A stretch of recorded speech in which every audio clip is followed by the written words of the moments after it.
Please join me in the Pledge of Allegiance. I pledge allegiance to the flag of the United States of America and to the republic for which it stands, one nation, under God, indivisible, with liberty and justice for all. Okay.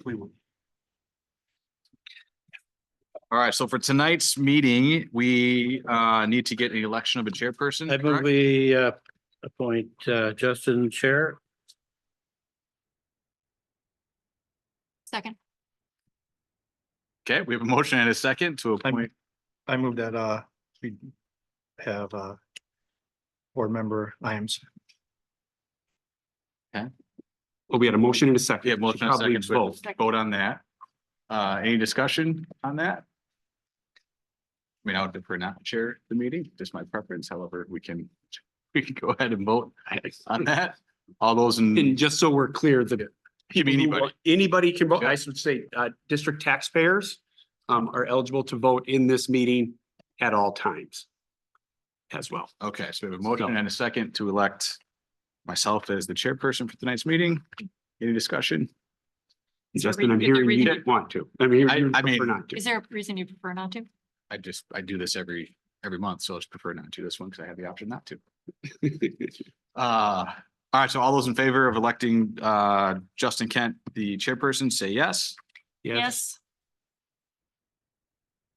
All those opposed say no. No, Okay, motion fails. Two yeses, three no's. Should have a hand. Everybody can vote. yeah, So we have two yeses, who's saying no? And no, then only, we have one citizen One that can vote. citizen. It's only the Yeah. 6 of us, Yeah. only the 6. Thank you. All right. Motion fails. I move board member Imes. Okay, I'll second that. Board member Imes did not bring her packet, so if I will be chairing, I will. I have some information for you. That for you. Superintendent Russ is ready All for the right, we have chairperson. we have a Really motion and a like kitchen second counter. to appoint board member Imes as the chairperson. Any discussion? TA. Sorry. I Justin seconded did. it. Yep. All those in favor say yes. Yes. Opposed say no. Motion carries. Okay, member Imes. I just handed her. Thank you. Just did. Okay. So you can keep that. I want that for you. So we just can follow along there. You don't do anything with this, just to flow it so that we can get us. We need to fill this out. You don't as we need go. that. We will fill that. All right, we're here for the budget hearing and we are starting with the financial report and budget presentation. Okay, thanks. If the board could move to the front. Well, thanks everybody for being here. We really appreciate it. Maybe do you want to get one more signature? Really appreciate everybody being here tonight.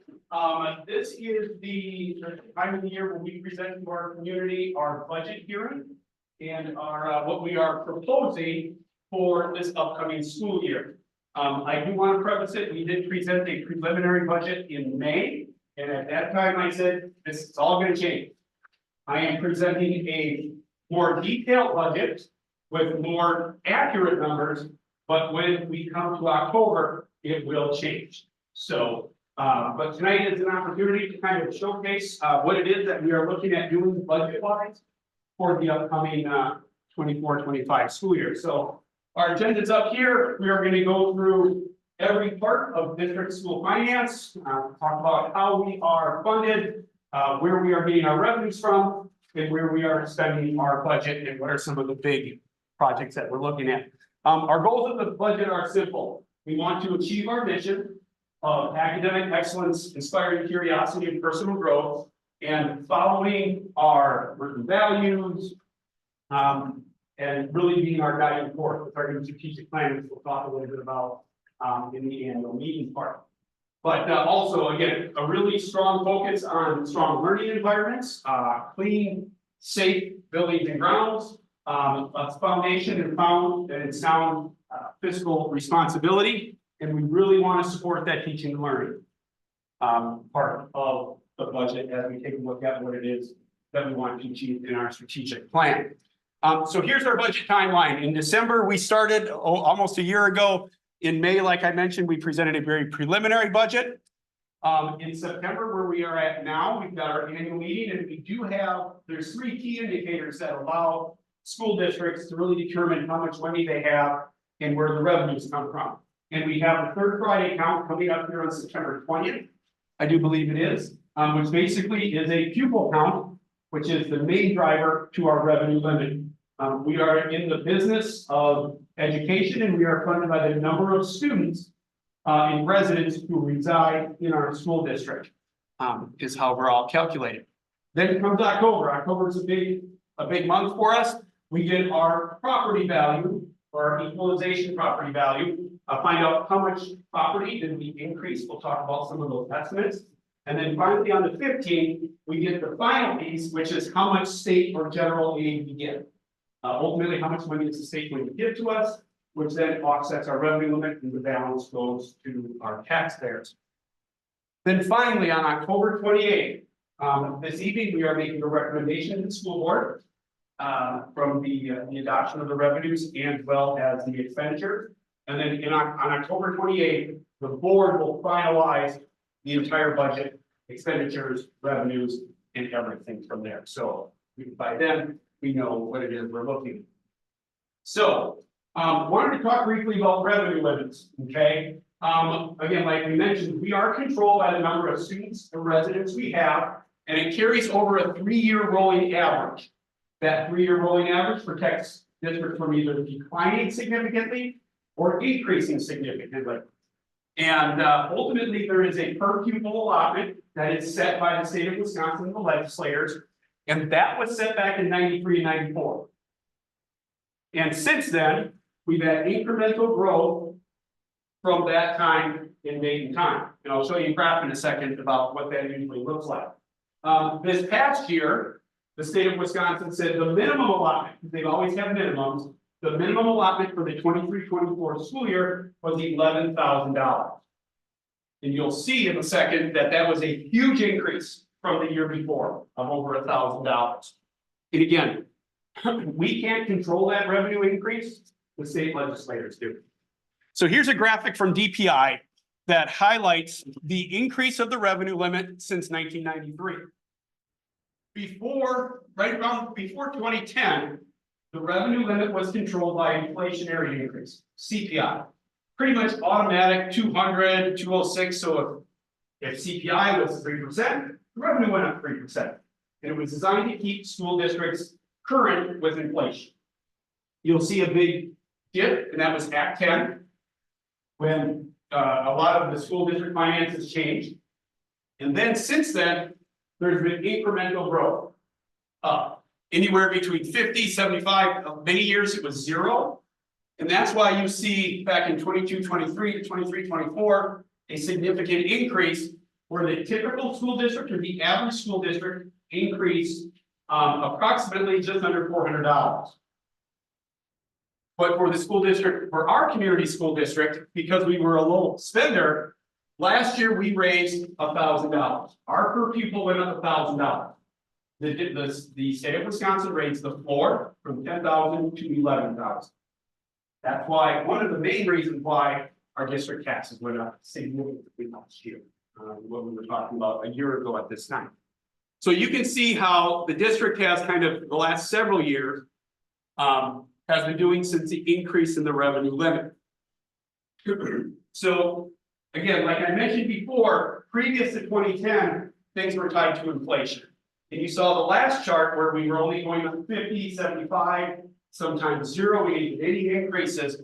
And so this is where, when you find out about, district finances, when you hear a lot about referendums and about school funding, is as we forward to 24-25, which by the way, the recommendation and the state statutes have increased the per pupil by $325.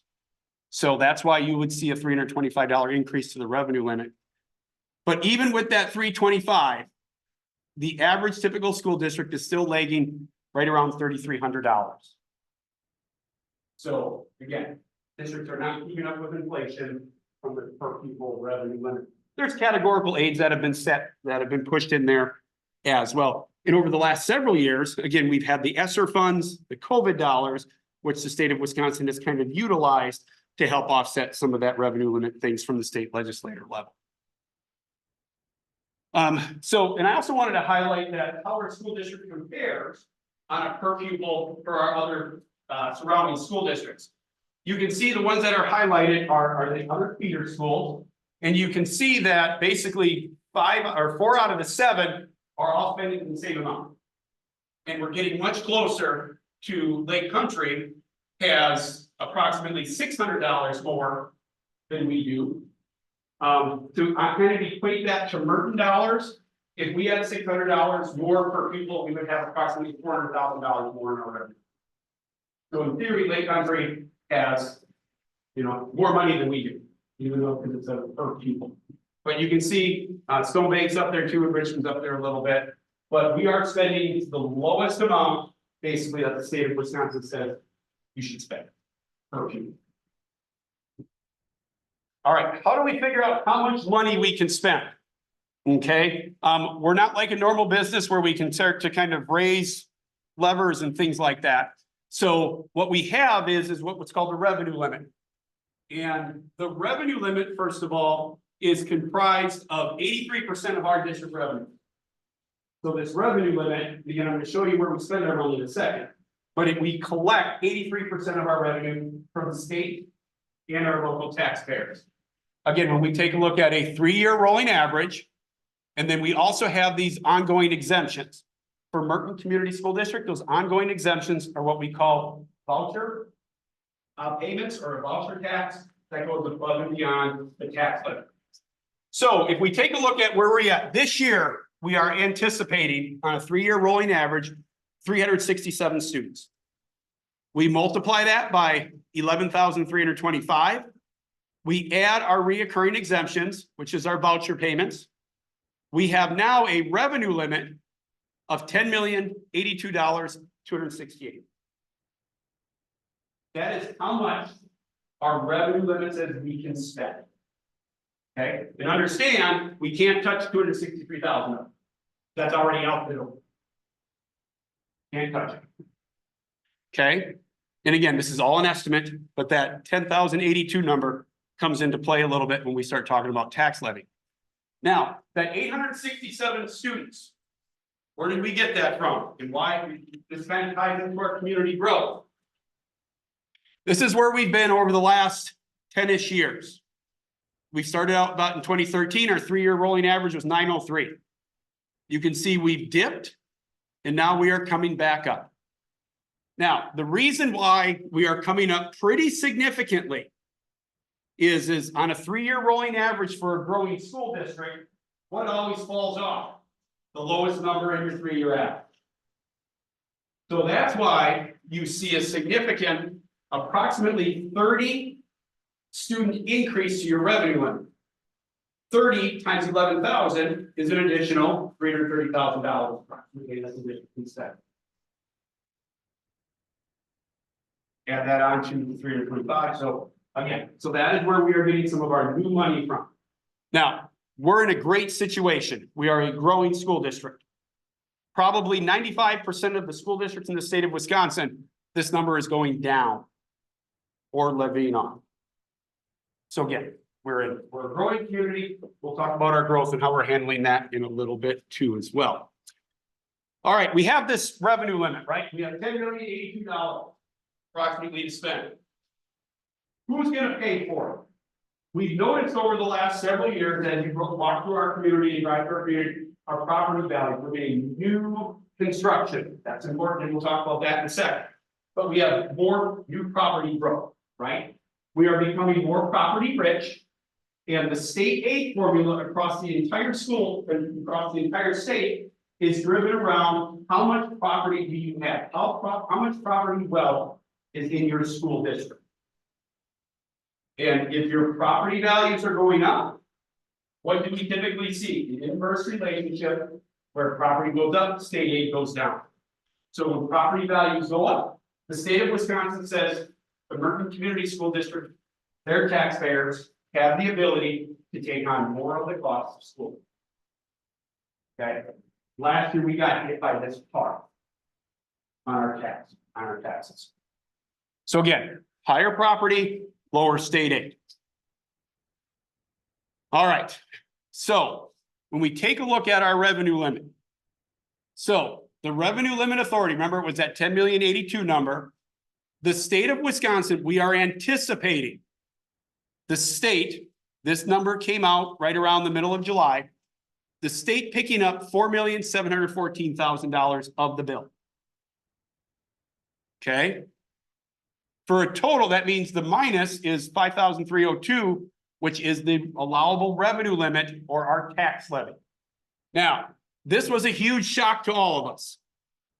This 4 million. Last year, the school district got 3.9 million. When I was anticipating, when I presented our preliminary budget back in May, I thought we would lose $200,000 to $800,000. Many things have happened in the state of Wisconsin since then. You'll see an asterisk by this. Does contain some Milwaukee Public School money. Many of you heard there was the too much aid was paid to the MCSD school district. The state of Wisconsin is taking that back and distributing it out to the other 420 school districts. So what that number is, I don't know, but this is what the state said, which was very surprising because we're a properly growing district. But this is the best information that I have on September 10th.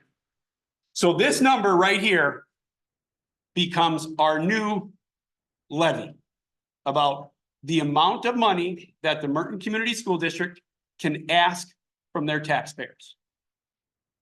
Why is that important? Well, again, just wanted to show you how we are increased in property compared to the rest of the state. I don't have the 24-25 numbers yet. This was from a year ago. And again, I would assume that that gap is going to continue to widen, possibly. But again, we are becoming more property wealthy compared to the rest of the state. And here's our property values that we are estimating. I pulled this. This is very difficult to see. I'm going to kick it out to our entire community and put it on our website. August 15th is a big day because August 15th, the municipalities get an estimate for their property value. That estimate, when you combine the village of Lisbon, the village of Merton, the town of Merton, and the village of Heartland, only went up 4.96%. Half of which was net new construction. All that growth you are seeing, half of that property increase across the district is on new construction. Now, the property values that we are assessing is from January 1st, 2023 to December 31st, 2023. So it's always a year behind. So if you think about what was happening back in 2023, we had some new homes, we had some holes and basements, we had open lots. But we will find out October 1st for sure. This 5% number, shocked. We were anticipating a 10% increase. A year ago, we had an 18.9% increase. It's crazy. Well, it's crazy. This is super important because remember, we are all gauged around how much property we have based on what our tax levy is. So how do we get a mill rate? The mill rate is basically what is your property values? You divide that by how much you need to levy. So we have about $1.6 billion of property. We divide that by 5.7 billion. We get a mill rate of 3.23. That is with a 5% increase to property values. Talking a little bit about what happens if property values go up even higher. So ultimately, when we take a look at year after year, last year our levy was within a couple thousand of what we're asking for this year. You increase property values, that means your denominator stays the same, your numerator gets bigger, you have a smaller mill rate. So what we are looking at is a drop in mill rate, which will correlate to a drop in taxes. Okay. So what we are proposing in our budget, we have 5.3 mil. We've got Fund 38, which is a non-referendum debt. That is our solar panel. For a total levy of right around 5.359. Again, there's our tax base. That's the equivalent of a 3.23. Ultimately, on a $500,000 home, we are looking at approximately $120 less in property tax. As we know, not every municipality is treated the same, but overall on average, right now, we are looking at $120 savings on a $500,000 home. The other app, I'm not gonna get into the school property lottery credit. That is also increasing as part of the biennial budget this year, which ultimately has a great effect, and a very positive effect on highly property wealth districts. Okay, that's something you see on your tax bill. If we go up to 10% in property value, the mill rate goes down. Because remember, we can't levy anymore. The levy is going to be set based on how much state aid we get. The variable that we see as a wild card right here is how much property value we have. So we would anticipate at worst, from the information we have on September 9th or September 10th, to be a significant drop in our mill rate. What's going to happen next year? We run into a biennial budget, and I don't know if the MPS money is going to be there. Who knows? Okay. So our entire revenue, remember we talked about 83% of our revenues coming from state property or state aid and property values. We do get other areas of revenue. Open enrollment, other state revenue, and that other state revenue comes in the form of the recurring exemptions are in there as well. And then odds and ends categorical aid from some special education, reimbursements, things like that. Local revenue, which is based around fees and collections and stuff like that. Federal revenue, and you notice this continues to drop. This will be, we do have approximately $65,000 of evidence-based instructional strategy dollar. Maria, I got that right? But truly, our federal dollars, when you hear about all these title funds that all the school districts get across the state, it literally is we get about $7,000 from the federal government. Traditionally. So we get very, very little. So the administration is proposing that we have a total revenue of approximately $12 million. We are about a 12.5, if you count food service, $1 million operation. Here's a graph that represents those numbers so you can kind of see, and again, this is where my 83% comes in approximately. The bulk of it comes from our taxpayers. You can see the tax levy carries the most at 44%. Okay, where do we expend it on? What do we purchase? What are we doing with $12 million?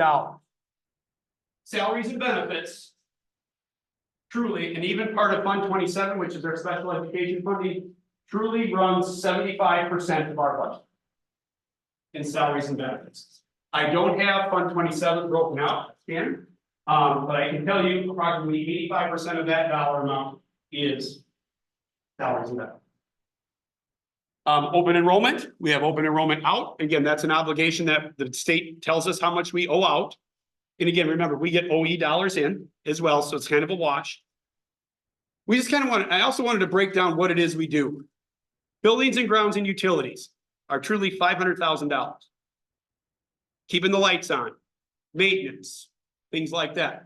Tech equipment and infrastructure, just under $200,000. The private school vouchers, again, we don't control that money either. That's $263,000 out. Purchase services, for instance, transportation. Our transportation budget, we anticipated just under $300,000. And remember, we transport, we only have 8 routes. So there's a lot of school districts that have got a lot more than that.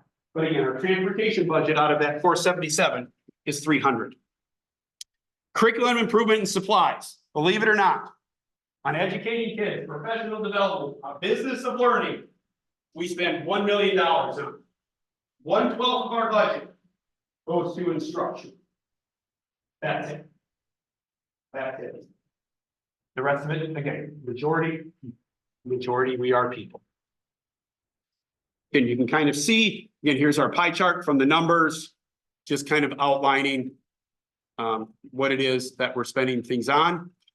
Priorities, if you've been following us throughout the year, and we've been talking a lot about this, so I'm not going to go through it, but again, we have been able to fit all of our district projects that we want within our budget this year.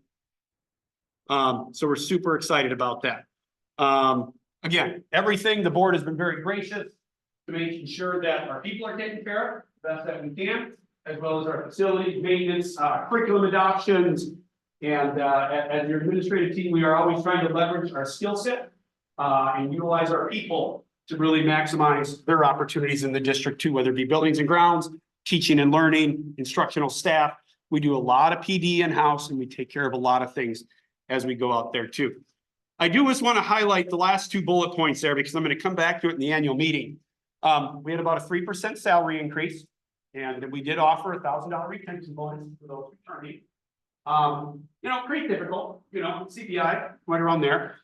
The biggest thing that we were concerned about is our health insurance.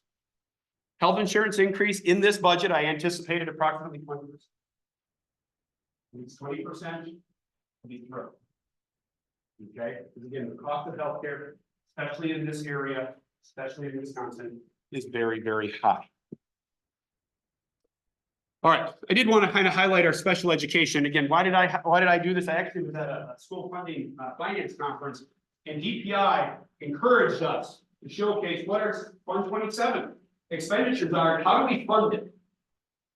You can see that our special education, first of all, special education is anything above and beyond what would be considered regular education. Some students with individual education plans, they need a little extra.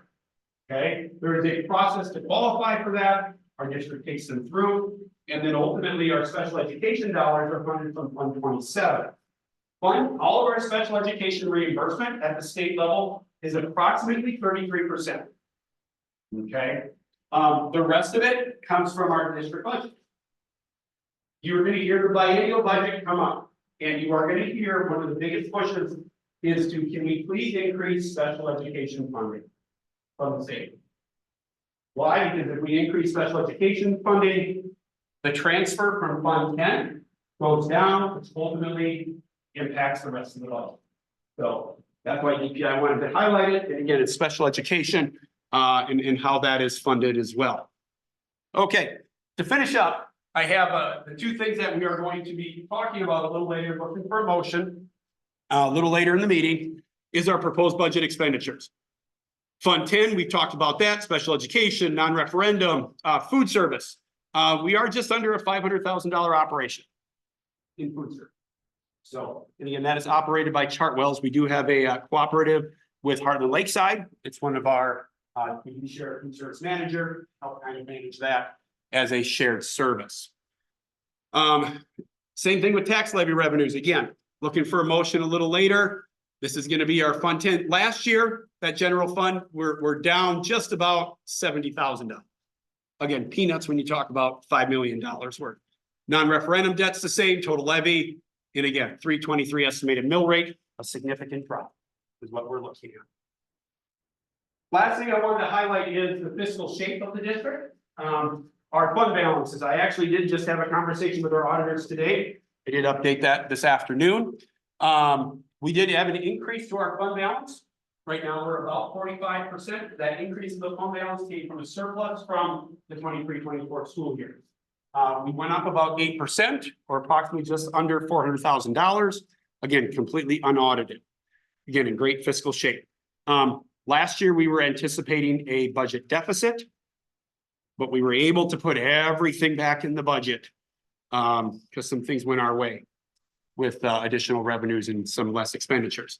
Fund 21, which is student accounts. Again, we don't touch much with that. Capital expansion fund, Fund 41 is 152. Fund 46, again, another $1.2 million set aside for there. And then we've got a nice healthy fund balance in our Fund 50. Fund 50 again is for our food service. The goal of that food service is to be self-sufficient, all these things. That it operates without impacting general fund dollars as well. So that's an awful lot. But again, I would say kind of a brief overview of the expenditures and revenues about what the district anticipates this upcoming school year. Any questions that I can answer? So Ron, the numbers on here that we all package are different than what we just talked Are about. different, correct. Yep. Just- I talked to DPI and talked to our audit team. They said, If you have more up-to-date numbers, share it and then adopt them to make that the recommendation. Okay. Yeah. And again, what we would be doing in the motion a little later is that it's a recommendation to the board on what to do, come on forward. Okay. The main reason why last time we spoke, we thought we would be at a bit of a deficit, now it's changed, it's like the 4,000,000 or 700,000 something number that you were surprised about from the state, right? No, I actually was surprised at some of our expenditures when I was able to get into our budget and lower. Again, I truly went line by line, account by account, and said, okay, where do we need to increase? Where do we need to decrease? Met with all of our directors, met with Buildings and Grounds Department and met with everybody. This isn't a lot of people, but went through line by line to really get us to a balanced opportunity. Yep.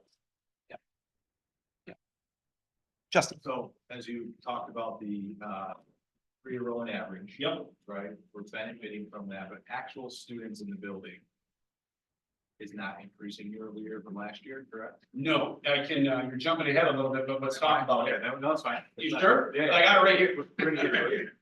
We'll get to that point. We'll get to that point when we roll. Yep. But your answer is yes. Actually, we're anticipating right now, our counts are about 10 students down from a year ago. 20 down from 2 years ago. So we're seeing this small decline for what we call butts and seats. Mhm. Has the state, given you an amount from the MCS money? Like, One value is approximately $200,000. One of our financial people has set it right around 500. So we don't know. The state did say, Troy, this is the most inaccurate state aid number they have ever given. and how do you plan on treating that money? Are you gonna treat it as like ESSER funds No, or? that money goes to lower the levy. So it's not new money for the district. It truly is more state aid, which lessens the levy. So it is a property tax relief for our taxpayers. That's truly what it is. But then not counting on it next. Well, that would be, again, I can't count on that for next year. From the levy standpoint, yeah, because then we'll get a new state aid number, we'll get new property values, correct. So everybody could be in for a shocker next year. Could be, yeah, this is I'm believing this is an artificially low levy because of the MTS money. Now, we have one of our financial people say that MTS money is gonna be spread over 2 years. Because there was a lag in it. Again, we'll have to wait till October 1st, and then they'll tell us exactly what it is, because MTS, we've heard anywhere from 200,000 they're losing to 800,000 to wherever it might be. Again, but again, this is all in favor of our property taxpayers, not additional revenue to the school district. It's basically who pays the bill. Good question, very good question. All right. Well, thanks everybody for listening. If the board wants to come on back, I guess we can.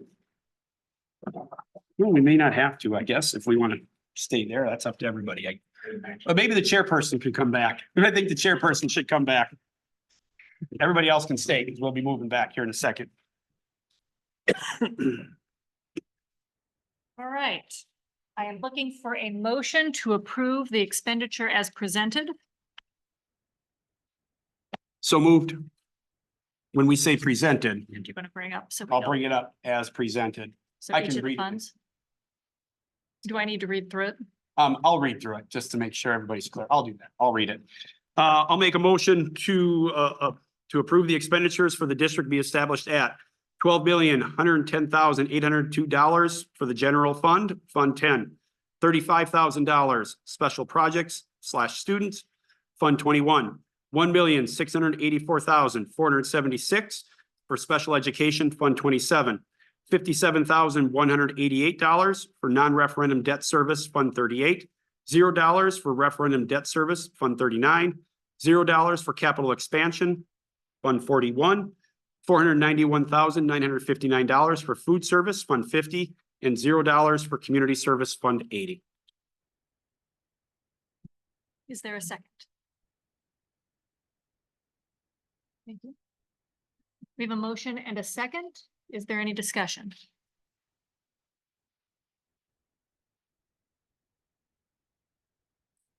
Seeing none. All in favor, please say aye. Aye. Do you need a number though? Okay, please, all in favor, please raise your hand because she needs to be able to count. 3, 4, 5, 6, 7, 8. I see 8. Opposed? Any abstentions? Thank you. Now we move to the annual meeting. Yep, you call that meeting to order? Okay, I Mhm. call the annual meeting to order at 7:35 PM. We will begin with the reading and or dispensing of the annual meeting minutes. So moved. All right, to dispense of the meeting minutes, we're not reading You them. don't need to read Correct, that. yes, Nope, and so these have already been read. Yep. is there a second? Second. Any discussion? All in favor of dispensing with the annual meeting minutes from, or the reading, not the minutes, dispensing of the reading of the annual meeting minutes from 2023, please signify by raising your hand. I see 8. Okay. All opposed? Any abstentions? Right.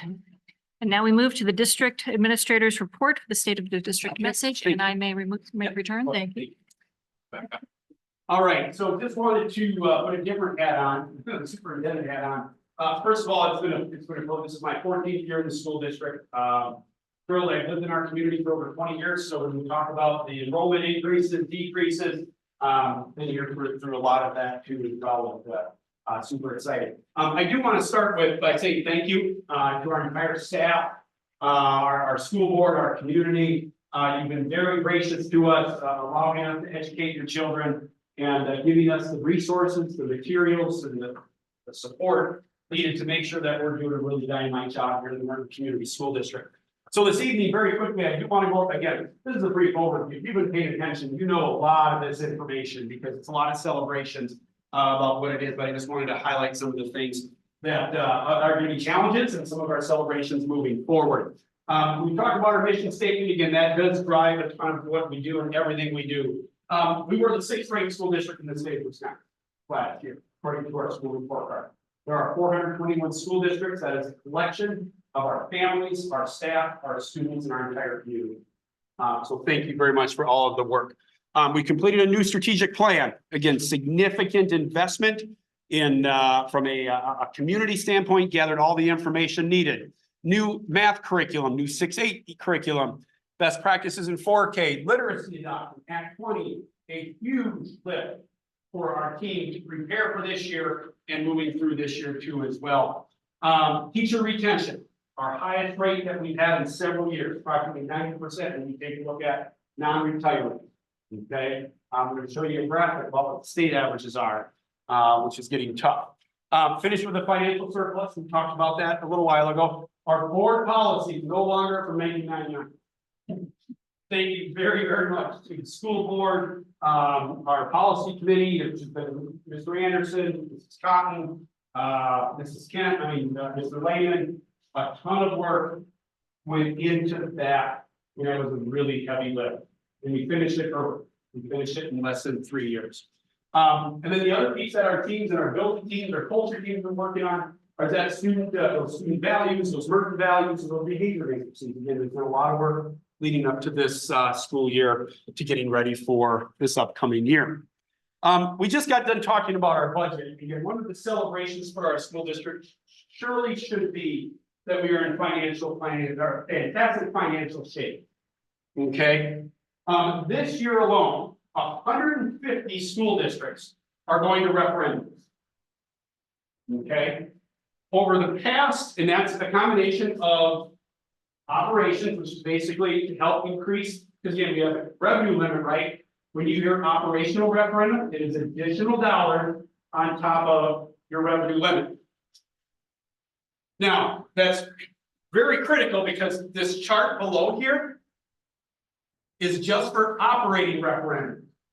So in the past year, the 22, 23, and 24, there's over 50 school districts that are going. So almost half the school districts in the state of Wisconsin over the past 3 years have asked for additional dollars to operate their schools. Okay, it is a foundation of our strategic plan. is to be fiscally responsible. And to make sure that we take care of everything we certainly can. I'm not saying those school districts aren't fiscally responsible. I'm just telling you, we are in great shape, because we're not looking at or talking about an operational requirement. And I don't foresee that with an increase in the revenue limit and depending on what happens, but we are in great fiscal shape. At the same time, we've been really able to take care of our facilities. Okay, I know as a school district, over the past year, we've talked about what are some opportunities for growth or even improvement.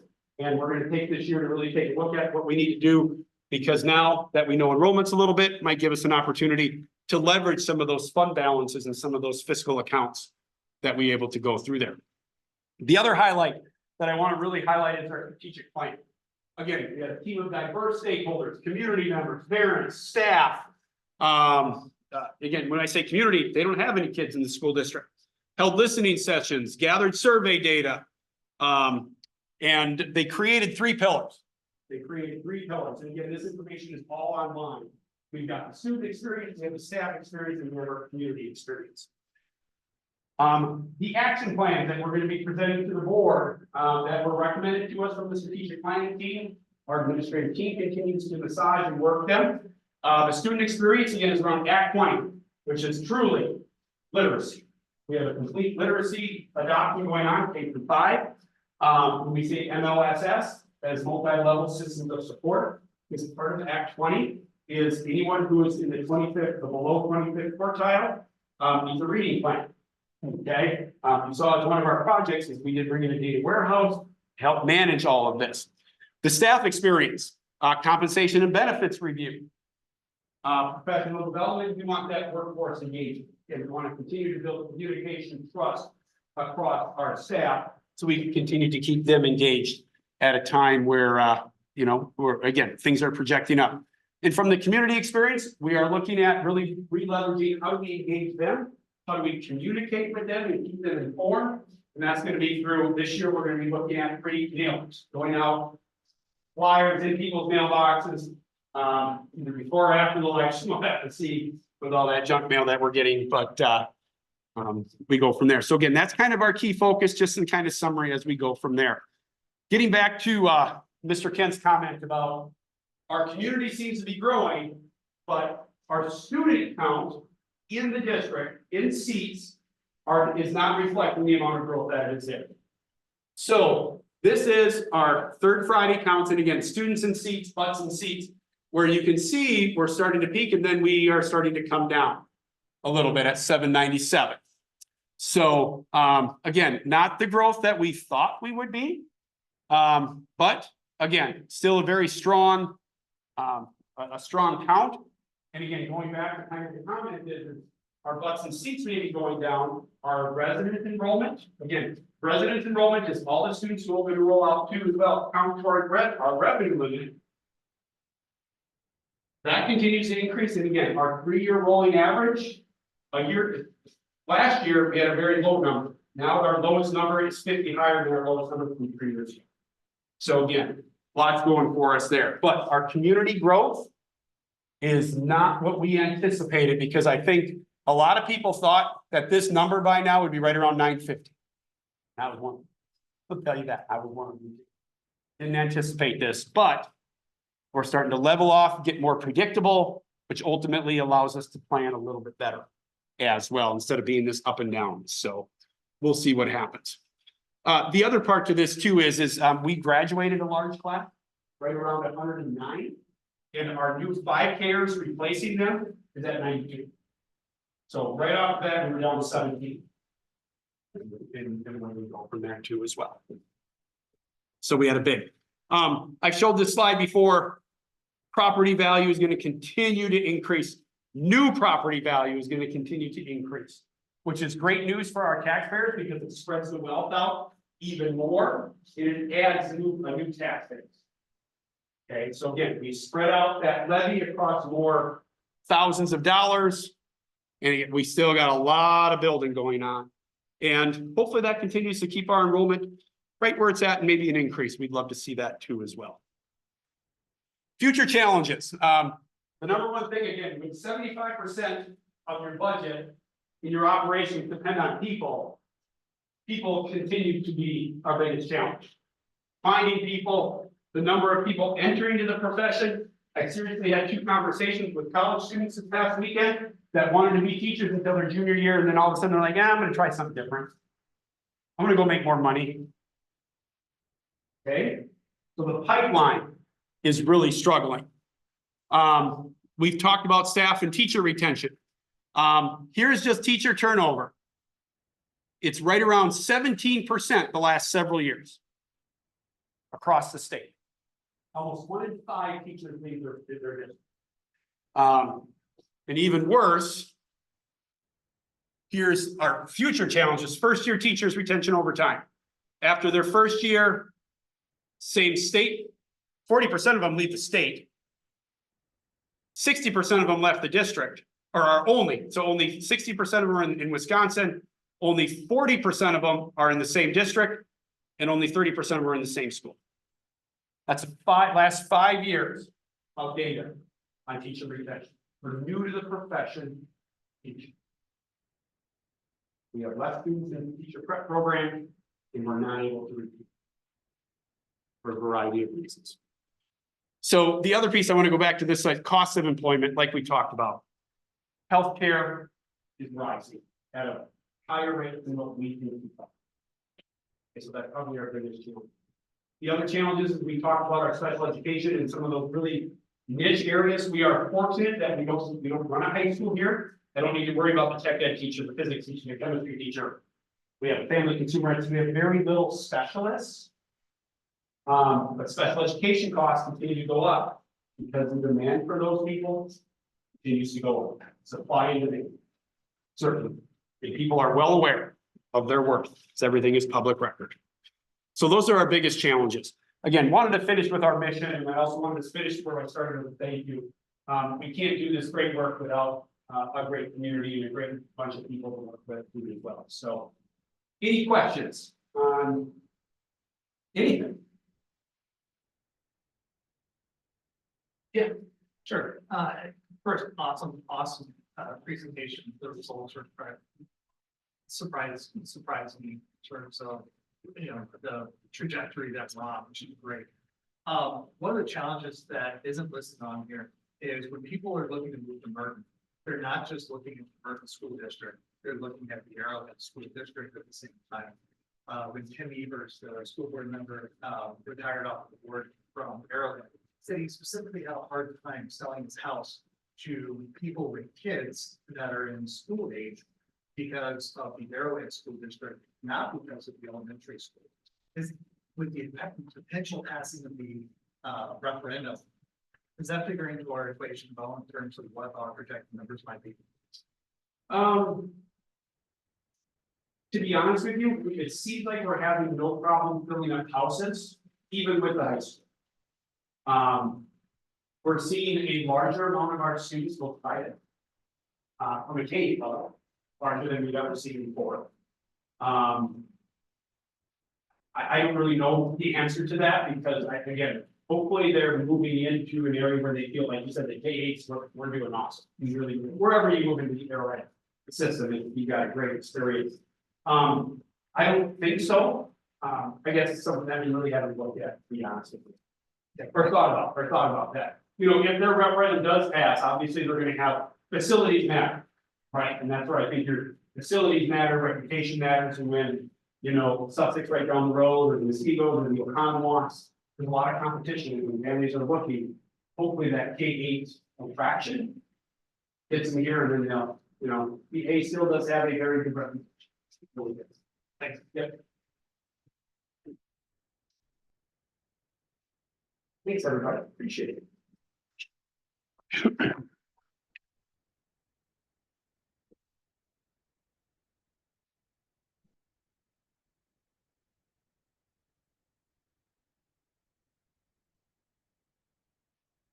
Okay, we could have board members back.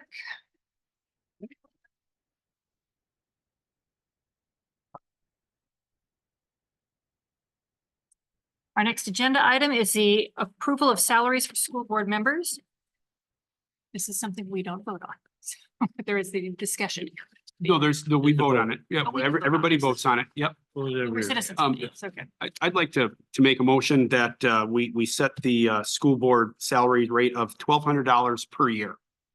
I do have some information if I can get a second to explain. Is there- And there's a second. Ron, you have information you'd like to share? Did you get the second? Second by Troy. Okay. Okay. Every year I bring this up and this year I wanted to bring our community. I did some comparison. Thank you to Peggy for doing some comparison salary of school board members.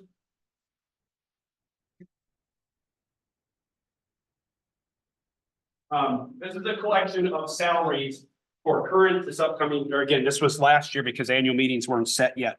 But as you take a look at this, the Merton Community School District has been set at $850.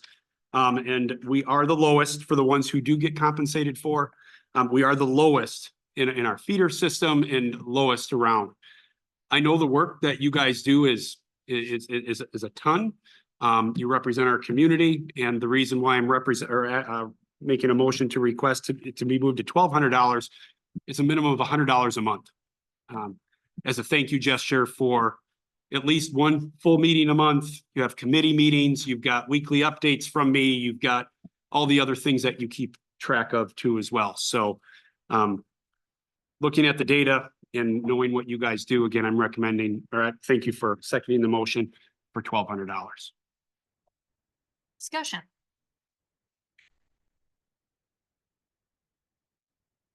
You do this every year. I do it every year. So I know how much work you guys do. So I will say, one thing I hadn't thought a lot about that when, after Ron sent this to us, that I was thinking about was when people are considering whether or not they'd like to serve on a school board and thinking about running, that if you have, particularly if you have younger kids or other people who need help, then you do need coverage during that time, whether it's for elder care or for kids. So if it is something that, I don't know that we've ever had a discussion that would take into account that that is something that helps people consider whether or not this is something they can do to serve.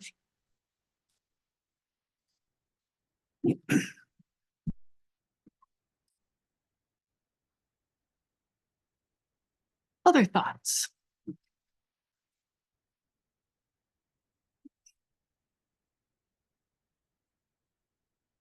Okay, seeing none. All in favor of the $1,200 raise, please say aye. $1,200 per year. $1,200, thank you. $1,200 annual. Please say aye. I'm gonna raise my hand. 1, 2, 3, 4, 5. That's 5 ayes. Opposed, same sign. 1 oppose. Abstain, same sign. 2 abstain. Okay, Motion passes. okay, thank you very much. Okay, Next, so now we are on to adoption of the preliminary tax levy. yep, I will make a motion to establish the annual levy at $5,302,483 for the general fund, Fund 10.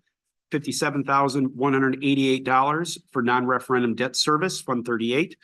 $0 for referendum debt service, Fund 39. $0 for capital expansion, Fund 41. $0 for community service, Fund 80, for a total levy of $5,359,671. Need a second? Is there a second? I'll second. Thank you. Discussion. Again, I pulled those numbers right from our budget presentation. And that's where those numbers came from as part of that. So At the end of October, when we meet, let's just say that the MPS numbers are a little better than what we are anticipating. Could we as a board elect to put more money in Fund 41 outside of this meeting? no, Only can we pass it? it can only be passed during this meeting. Yep, Okay. that's it. That's the one fund that and the non-referendum debt Right. cannot be changed. So if we do want to move some dollars into Fund 41, it could either create a deficit budget or you send the administration back and balance it up. just, that's what I thought was the answer and And on those same lines, right, if it comes not quite as good as we think. We've discussed this, all the projects we have are in this budget. Correct. We want to accomplish, so if we had to. Move one around to next year, we would have a way to cover a potential shortfall and revenue. Correct, yeah. So if you did want to, we could, you know, or we would tap into our fund 10, our fund balances, which is what I would recommend us do if we're gonna run a deficit budget instead. Very good. Yep. But the board would be able to set that come October, after they have all the information. Other questions? Dean, did you want to have a discussion about Fund 40? I think we need to next year not forget about Fund 41 because we're gonna have we have a nice amount in 46, which is gonna be wonderful, but I think we still need to start adding money to Fund 41 just for future. That's why we're in this good financial position, is because we set aside money for projects instead of going to referendum. And, Now, Dean, this is an opportunity if you did want to move some of our general fund, Fund 10 into Fund 41, this would be the time to do it. So if you wanted to move $200,000 I'm just gonna throw out a number, Right. $200,000 into Fund 41. And then ultimately, it would be up to the board then whether you run a $200,000 deficit to fill it up, or you can pull it from somewhere else, or you've just shifted your fund balance, you've just assigned it to facilities. yeah, but it's a budgeting advantage to have the money in Fund 41. Not much of a budgeting advantage, it states where, it's like a fund balance, but Right, it can but- only be used. Assignment to. It's an assignment to Fund 41, correct, Right. yeah. But Yep. Fund 46 is where you have the budget advantage already, because those dollars have already been spent. It's like our Roth IRA, we've already paid our taxes on it and it won't hit any type of per pupil cost. So, but we'd be working towards not having to go to referendum if we increase that Fund 41. correct, well, Fund 41 and Fund 10 operate pretty much the same thing, same way. But Fund 41, you can't spend on anything but bricks and mortar. Right, Truly. So. True. So if we can still, again, with our Fund 10, what we have is very strong. Again, it's not going to increase any of our funds. It just assigns, to Justin's point, assigns it specifically to facilities that we are really looking to the future on facilities. And if we had any emergencies or accidents or anything like that, we can use Fund 10 for bricks. You can use Fund 10, 41, or 46 for any of those costs. Yes, correct. Did you have any? no, I think we can, I'd just like to get back to budgeting that at the annual meetings, money for Fund 41 to build If that up. truly, if you said 50 or $100,000, we're going to have some variables. Ron, go back into the budget, create a balanced budget. Again, ultimately, we have 12 million to play with. If it is the will of our community to put in money into Fund 41, we can make it work from an administrative standpoint because it's, I'll make a motion, to put 100,000 into Fund 41. okay, let's shoot down this motion Yeah, so, first. yeah, let's vote this one. So all in favor of the motion on the table, please say aye. All opposed, Aye. show with this side of your hand so we get a good count. All right. 6, I abstain, 1 abstention. Okay, next. Okay, so I'll make a motion to move $100,000 into Fund 41. So from Fund 10. From Fund 10, correct? Yep. Second. Discussion. So then Ron, do you have to go through and balance again? Or rebalance? We will go back into the budget, and what I will do is since 100,000 is there, I will present what I am recommending to the board, whether I can find 100,000 or we shift 100 from our general fund. We'll see what we can do come October. So once everything enrollment and stuff like that, because Have a real solid. we'll have a solid number, but now I know what we're working with. So that basically would mean Fund 10 would be at $5,202,483. Okay, got it. Discussion, further discussion. Justin. Yeah, I think Dean's exactly right. We have the opportunities. We should move money into that future savings account for buildings. Okay, seeing no further discussion, all in favor of moving $100,000 into Fund 41, please say aye. From Fund 10 into Fund 41, please say aye. Aye. Right. I can raise hand. 1, 2, 3, 4, 5, 6, 7. Aye. Nay. Same sign. Abstentions. Thank you. So now we need to set a date and time for our meeting next year. My recollection of the last few years is it's usually been the second or week Yeah. of. Again, the discussion is do we want to do it now? The one piece that we do know is the enrollment. The other pieces of property and equalization aid are still up in the air. It still gives us a really good estimate. So I think the September school's back in session. We don't do it in the summer. I think the first Tuesday after Labor Day is a good time. So that would be, I don't know what date it The is. rationale has always been some of the other districts do it in August, which is vacation month for people. I just always thought it was better that we had this opportunity for as many of our residents to be able to be here, which doesn't always happen. We gotta have something controversial to get in there. No, we don't Don't need have that date. We don't need. So a regular board meeting would typically be the 22nd of September. 22nd or 29th typically. Yep. So you'd be looking at that, you're suggesting the 9th would be If- the if first Tuesday after The Labor Day? corresponding to what we've done in the past would be September 9th, 2025. I'll make a motion to set the annual meeting budget hearing to be held at Merton Intermediate School on Tuesday, September 9th, 2025 at 7 PM. Second.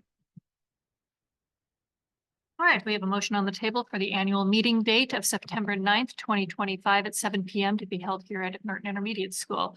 All in favor, please show by raise of hands. 6, 7, yes, no, same sign.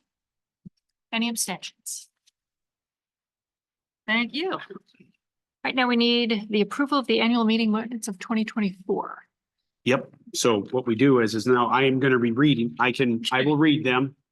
And then we'll get a motion and hence the reason, then we'll dispense them from the next year. The annual meeting and budget hearing was called to order by Board President Justen Kent at 7 PM. Motion by Dobbertin, second by Imes to elect Kent as chairperson. Motion failed 2-4. Motion by Andersen, second by Kent to elect member Rebecca Imes as chairperson. Motion carried 6-0. District Administrator Dr. Russ presented the 24-25 budget hearing presentation.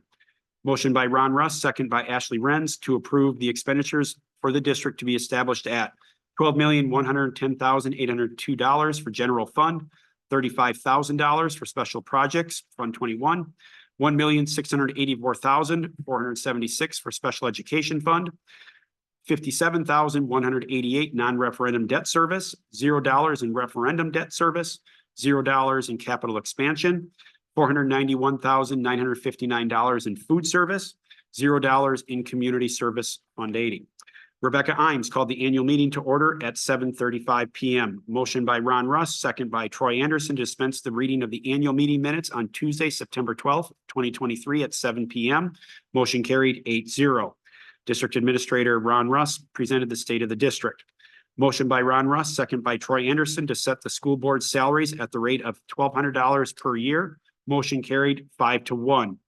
Motion by Ron Russ, second by Justen Kent to approve the annual levy to be established at $5,302,483 general fund, $57,188 non-referendum debt service, Fund 38, $0 referendum debt service, Fund 39, $0 capital expansion fund, Fund 41, $0 for community service, Fund 80, for a total levy of $5,359,671.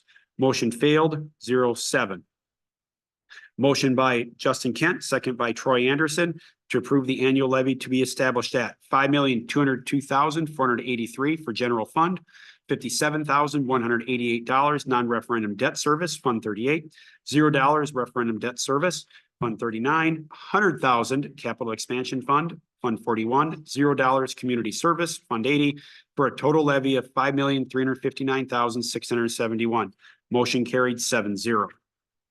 Motion by Ron Russ, second by Troy Andersen to set next year's annual meeting to be set at Merton Intermediate School on September 9th at 7:00 PM. Motion carried 7-0.